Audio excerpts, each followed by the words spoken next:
TBC 클리닉 건강 365 오늘의 주치 간담취획과 전문의 이동식 원장님과 함께합니다. 안녕하십니까? 네, 안녕하세요. 3일병원 간담체외과 이동식입니다. 네, 반갑습니다. 네. 그 간담체외과도 그렇지만 간과 쓸개 그러니까 담낭이 가까이 붙어 있다고 들었어요. 우리 속담에 뭐 간에 붙었다, 쓸개에 붙었다 뭐 이런 말도 있는데 일단 그 담낭이 어디에 있고 또 어떤 역할을 하는 장기인지부터 설명을 좀 해주세요. 네, 담낭이란 흔히들 얘기하는 쓸개입니다. 네, 간에 붙었다, 쓸개에 붙었다는 속담이로 유추할 수 있듯이 네. 간은 담낭은 간 밑에 붙어 있는 작은 주머니 같이 생긴 기관입니다. 담관과 연결되어서 담낭은 간에서 시작되어서 십이장으로 들어갑니다. 네, 담낭의 기능은 주로 간에서 생성된 담즙을 저장 및 농축하는 기능을 하고 있습니다. 식사 후 소화를 위해 담낭은 저장된 담즙을 담관을 통해 소장으로 분비하여 지방 소화를 도와줍니다. 보통 음식물 소화하면 원장님 저는 위나 장만 열일하는 줄 알았는데 담낭에게 이 자리를 빌려서 사과드리겠습니다. 사과를 드려야 될 것 같아요. 오늘 주제가 담낭 질환인데 네. 궁금합니다. 담낭에는 어떤 질환들이 발생할 수 있나요? 네, 가장 흔히들 알고 계시는 담낭 결석이 있습니다. 그리고 흔히들 얘기하시는 혹이라고 얘기하는 용종, 그리고 벽이 두꺼워졌다고 얘기하는 선근종, 다양한 원인에 따른 급성 혹은 만성 담낭염, 그리고 마지막으로 가장 심각한 담낭암이 있습니다. 네. 사실 우리 몸에 생기는 돌이라고 하면 흔히들 요로결석을 떠올리기 그렇죠. 쉬운데 담낭에도 돌이 생길 수가 있네요. 보통 왜 네. 몸속에 네. 노폐물이 쌓여서 이게 돌처럼 굳어지는 거라고 알고 있는데 담낭결석은 왜 생기는 거예요? 네, 가장 많이 알려진 요로 결석과는 담낭 결석이 생기는 이유가 다르기에 치료 방법도 다릅니다. 네. 네, 담낭에 생기는 결석은 콜레스테롤 결석과 색소성 결석으로 나눌 수 있으며 담낭에는 콜레스테롤 결석이 많습니다. 담낭 결석이 생기는 이유는 복잡하고 다양합니다. 네, 유전적인 요인이 가장 크고 담즙 구성 성분의 변화가 있거나 담즙 수축 기능 이상으로 담즙이 정체되었을 때 생길 수 있습니다. 그 외에 생길 수 있는 상황으로는 임신, 비만, 급속한 체중 감량 등이 여러 가지 원인이 있습니다. 네, 저 앞에서 비만 치료에 대해서도 좀 알아봤습니다만 비만과 다이어트로 인해서 담낭에 결석이 생길 수 있잖아요. 이거 왜 생기는지 궁금합니다. 네, 최근에 비만의 비율도 증가하고 있으며 이에 따른 다이어트나 헬스 등으로 몸매 관리를 하는 사람들이 늘었습니다. 비만인 경우 간에서 콜레스테롤 합성 증가 및 이로 인해서 담즙으로 콜레스테롤 분비가 증가하게 됩니다. 이는 담낭 내 담즙 구성 성분의 변화에 기인하여 담낭 결석을 촉진하게 됩니다. 남녀 모두 체질량 지수가 높을수록 유병률이 높으며 특히 복부 비만일 때 그리고 젊었을 때부터 비만이 있을수록 위험도는 높아지는 것으로 알려져 있습니다. 네.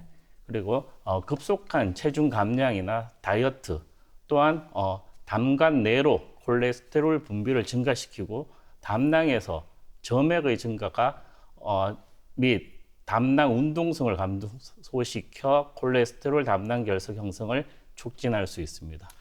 문제는 원장님 담낭 결석이 있더라도 아무런 증상이 없어가지고 네. 환자들이 모르고 있다가 건강검진 때 발견되는 경우가 많다고 들었거든요.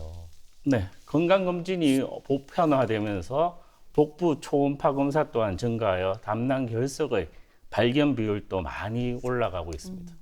보통 담낭 결석이 있더라도 증상이 없는 경우가 대부분입니다. 하지만 시간이 지남으로 매년 담낭 결석에 의한 증상이 나타날 수 있는 확률은 올라가는 것으로 보고되고 있습니다. 네. 증상이 발현되는 위험인자로 결석의 크기가 1cm 이상일 때 거의 2.3배, 그다음 다발성 담석인 경우 약 1.8배로 높습니다. 네.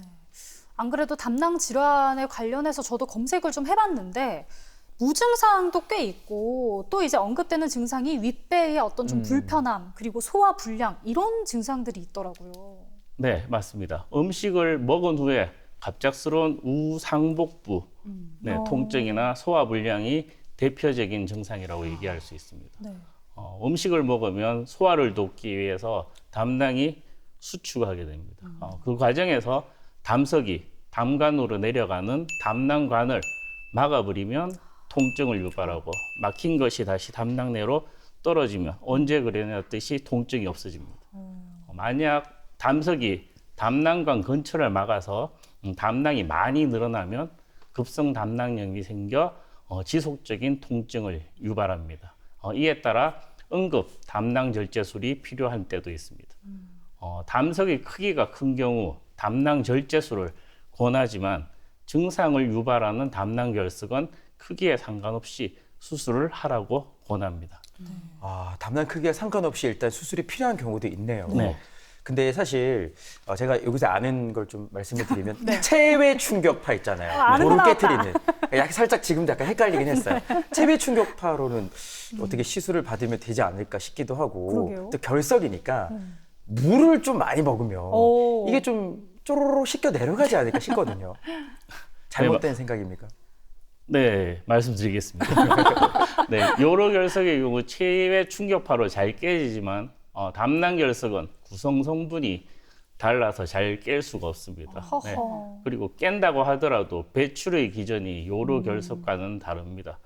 요로 결석은 물을 많이 마시면 소변이 생성이 많아져서 그 압력으로 소변의 압력으로 작은 결석이 방광으로 빠지지만 물을 많이 마신다고 담즙의 생산이 많아지거나 그 압력으로 담낭 결석이 담관이나 십이장으로를 통해 빠지지는 않습니다. 네, 흔히 환자들이 오해하시고 있는 치료 지식이죠. 네, 물을 많이 마실 게 아니라 병원을 빨리 찾아가야겠네요. 그리고 건강 검진으로 우리가 내시경을 받게 되면은 위나 대장에서 용종을 발견해서 떼내기도 하잖아요. 근데 이 담낭에도 간혹 용종이 생길 수 있다고 들었어요. 네, 담낭에는 담낭 결석 외에도 용종도 생길 수 있습니다. 흔히들 혹이 있다고 얘기를 들었다고 보십니다. 이는 점막층에 생기는 작은 혹으로 담낭벽에 붙어 있어 움직이지 않기 때문에 대부분 증상은 없습니다. 언제 발견되었냐에 따라서 크기는 다양합니다. 진단은 거의 모든 담낭 질환의 첫 번째 검사인 복부 초음파로 할 수 있습니다. 근데 위 대장 내에 생긴 용종은 내시경으로 제거가 가능합니다. 하지만 담낭의 용종은 현재까지 내시경 절제술은 없습니다. 네. 근데 담낭의 용종이 발견이 됐을 때 이게 크기가 작으면 일단 지켜본다고 하더라고요. 그러면 계속 이렇게 지켜보다가 저절로 이렇게 없어지는 경우는 없나요? 네, 용종의 종류에 따라 다르지만 없어지는 경우는 극히 드물다고 해야 될 것 같습니다. 용종이 작으면 초음파를 통한 추적 관찰을 하는 것이 원칙입니다. 담낭 용종의 경우 콜레스테롤 용종이 많으며 악성 변화는 하지 않습니다. 콜레스테롤 경우. 하지만 다른 종류의 용종인 선종은 크기가 1cm 이상인 경우 악성 변화의 가능성이 있으므로 담낭 절제술이 필요합니다. 예, 그 말씀해 주신 것처럼 담낭 용종이 나중에 암으로 발전할 가능성도 있잖아요. 그러니까 이 용종을 발견했다 그러면 바로 떼내면 어떨까요? 그럴 필요는 없습니다. 네. 오. 다발성이며 크기가 증가가 없고 생긴 모양이 괜찮다면 주기적인 초음파 검사를 통해 추적 관찰을 하시면 됩니다. 반대로 크기가 1cm 이상 그리고 생긴 모양이 나쁜 경우 그다음 지속적인 크기의 증가가 있는 경우에 담낭 절제술을 시행하면 됩니다. 하지만 크기가 작더라도 나이가 많은 경우는 수술을 하는 게 좋다는 보고도 있습니다.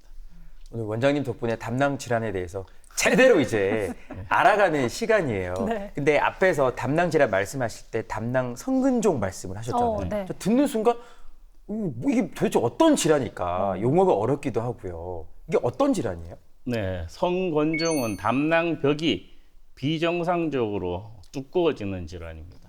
이는 병 내부의 근육층과 선조직이 과도하게 성장하면서 발생합니다. 이는 양성 질환입니다. 하지만 담낭의 구조적인 변화를 초래하고 기능적으로 문제를 일으켜 통증과 같은 증상을 유발할 수도 있습니다. 네. 원장님, 그럼 궁금한 게 당남 선근종이 담낭암으로 발전할 수도 있을까요? 어떤가요? 네, 사실은 발전할 가능성이 아주 적다고 되어 있습니다. 오. 다만 어떤 종류의 담낭 질환이든 간혹 담낭암과 혼동될 수가 있어서 정확한 진단을 위한 세부적인 영상 검사가 중요합니다. 담낭과 담낭 성건종 또한 감별하는 것이 중요하며 초음파, CT 등의 영상 검사를 통해 진단할 수 있습니다. 네. 그럼 만약에 의심스러운 담낭 선근종을 발견했다면 더 진행되기 전에 빨리 수술하는 게 좋을까요? 네, 성건종에서 담낭 절제술을 고려하는 경우는 증상을 나타내느냐, 그리고 성건종의 모양이 어떠냐에 따라 수술을 결정하게 됩니다. 즉, 복부 통증, 소화불량, 담낭염과 같은 증상이 나타나는 경우와 모양에 따라 담낭 기능을 저하시키는 성건종의 모양일 때, 그리고 마지막으로 악성과 구분이 힘든 경우에만 담낭 절제술을 시행합니다. 담낭 절제술에 대해서 듣고 있습니다만 이게 머릿속으로 막 그려지지는 않거든요. 한 번도 본 적이 없어서. 그렇죠. 구체적으로 어떤 절차를 밟게 되는 거예요? 시술이 아니기에 수술실에 들어가서 전신 마취를 시행합니다. 네. 복부에 3개 정도의 작은 구멍을 뚫고 길고 가느다란 카메라를 배 안으로 넣습니다. 그리고 그 모니터를 보면서 수술 기구를 사용하여 담낭을 담관과 다른 조직으로부터 조심스럽게 박리를 합니다. 그리고 마지막으로 간에서 분리하여 카메라를 넣은 구멍을 통해서 제거된 담낭을 꺼내면 됩니다. 환자 상태나 술자에 따라서 단일공, 구멍을 하나 뚫는 복강경 수술을 시행하기도 하며 다빈치와 같은 의료용 로봇을 이용한 로봇 담낭 절제술도 시행할 수 있습니다. 지금 담낭 절제술을 하는데 전신 마취를 한다고 얘기를 해주셨어요. 그러면 이게 좀 회복하고 또 일상으로 복귀하는 데까지 좀 어느 정도의 시간이 걸릴까요? 네, 예전에 복강경 담낭 절제술이 없었을 때는 개복 수술을 시행하면 복부에 한 10에서 20cm 정도의 절개가 들어가면서 통증이 심하고 회복 속도가 느려서 입원 기간이 길었습니다. 하지만 복강경 담낭 절제술은 작은 구멍만 뚫고 시행함으로 통증이 개복 수술에 비해 적어서 수술 후 하루 정도 지나면 가벼운 보행이 가능합니다. 수술 후 바로 걸어 다니시는 분들도 많습니다. 그리고 퇴원 후 짧은 시간 내에 일반적인 정상 생활이 가능하다고 수술 전에 설명드리고 있습니다. 예전에 비해서 회복 속도가 굉장히 빠르다라고 말씀해 주셨어요. 네. 근데 또 간혹 이런 경우도 있다고 들었습니다. 이 담낭 절제 수술 후에 조직 검사를 했는데 이게 담낭암으로 진단이 됐어요. 그럼 혹시 또 남아있을 그런 암세포 때문에 다시 한번 수술을 할 수도 있나요? 네, 담낭 결석 및 용종으로 수술을 받은 경우 조직 검사에서 담낭암이 발견되는 예가 있습니다. 네, 추가적인 수술의 시행 여부는 담낭암이 담낭벽의 어느 층까지 침범했느냐에 따라서 치료 방법이 달라집니다. 가장 초기의 암인 경우 담낭의 점막에만 국한된 암인 경우는 단순 담낭 절제술만으로 충분하므로 더 이상 치료는 하지 않아도 됩니다. 하지만 진행성 담낭암인 경우는 주위 장기로의 침범하는 확률이 높아서 추가적인 수술이 필요합니다. 추가적인 수술은 담낭이 붙어있던 간의 일부를 절제하고 담관 주위의 임파선 곽청수를 시행합니다. 또한 담낭관의 침범 유무에 따라서 담관 절제술이 포함될 수도 있습니다.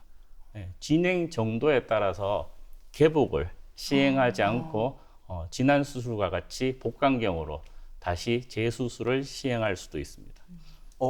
저 궁금한 점 생겼어요, 원장님. 뭐요?